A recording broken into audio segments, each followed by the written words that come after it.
The Philippine Air Force, PAF, has received and commissioned a flight simulator to train pilots for its fleet of 12 Korea Aerospace Industries (KAI) FA-50PH Advanced Jet Trainer Light Attack Aircraft.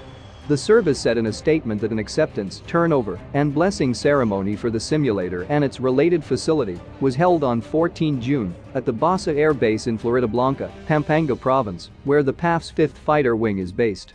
The FA-50PH flight simulator was described by the service as a ground-based simulation training system that can help improve the operational capability of real aircraft through systematic flight training and tactical mission training programs. The FA-50, which is based on the T-50 supersonic advanced trainer platform, is offered as an affordable and efficient supersonic advanced light attack platform. The combat aircraft is intended to meet the light fighter requirements of air forces around the world. The advanced radar provides the FA-50 with detection capability, which is similar to that of the KF-16 fighter. The FA-50 measures 13.14 meters in length, 9.45 meters in width, and 4.82 meters in height. The empty weight of the aircraft is 6.47 t. The aircraft can take off with a maximum gross weight of 12.3 tons. The FA-50 aircraft can carry a weapons load of up to 4.5 tons. The aircraft can be armed with AIM-9 Sidewinder short-range air-to-air missiles, AIM-65 Maverick air-to-ground tactical missiles, GBU-38B Joint Direct Attack Munitions, JDAM, CBU-105 Sensor-Fused Weapon, SFW, Mk-82 Low-Drag General Purpose, LDGP, bombs, and cluster bomb units, CBUs. The aircraft is also mounted with an internal 3-barrel 20mm Gatling gun and Lao-3A-19 Tube 2.75 rocket launcher for firing folding fin aerial rockets, FFAR. The wide range of weapon systems aboard the FA-50 allows it to counter multiple threats in today's complex battlefield scenario.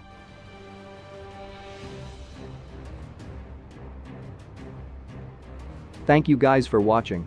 And feel free to subscribe for more videos every week.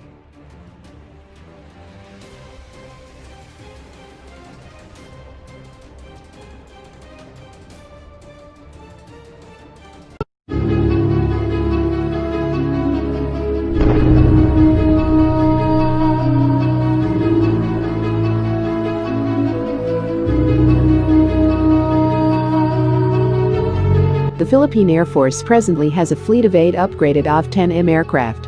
It is possible that they would bring the ex-NASA AV-10s to this configuration or use them as a source of spare parts for these existing aircraft. The AV-10G+S, on the other hand, could add new capabilities to the Filipino Bronco fleet. Thanks to their U.S. military-sponsored modifications, these aircraft have all new glass cockpits, provisions for a modern sensor turret with electro-optical and infrared cameras, and the space for the necessary systems to give them the ability to employ precision-guided munitions. When SOCOM operated the aircraft, they also had support for helmet-mounted displays, a special-purpose geolocation system to home in on enemy radio and cell phone transmissions, as well as additional communication systems and data links. Some of this mission equipment could go back into the aircraft before they head off to the Philippines.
The Philippines has 6 A-29 Super Tucano light attack and advanced training aircraft from Brazil's Embraer. The turboprop aircraft, selected in a public bidding process as part of the Philippine Air Force's ongoing modernization plan, will be used for close air support, light attack, surveillance, air-to-air interception, and counterinsurgency missions. The Philippines is the 14th Air Force that will field the aircraft. Near neighbor Indonesia purchased a total of 16 A-29s. The A-29 is a durable and flexible aircraft designed for counterinsurgency and close air support roles. It can also be used for reconnaissance missions in low-threat environments and for pilot training, and is capable of operating from unimproved runways. Powered by a variant of the world's most popular turboprop engine rather than a jet, the Super Tucano is relatively cheap to buy, fly and maintain. They cost around $18 million each, and about $1,000 per flying hour, compared to around $6,000 per hour for the A-10 Warthog, which performs a similar role. Embraer says the A-29 has been selected by 13 air forces worldwide and has clocked up 320,000 flight hours and 40,000 combat hours.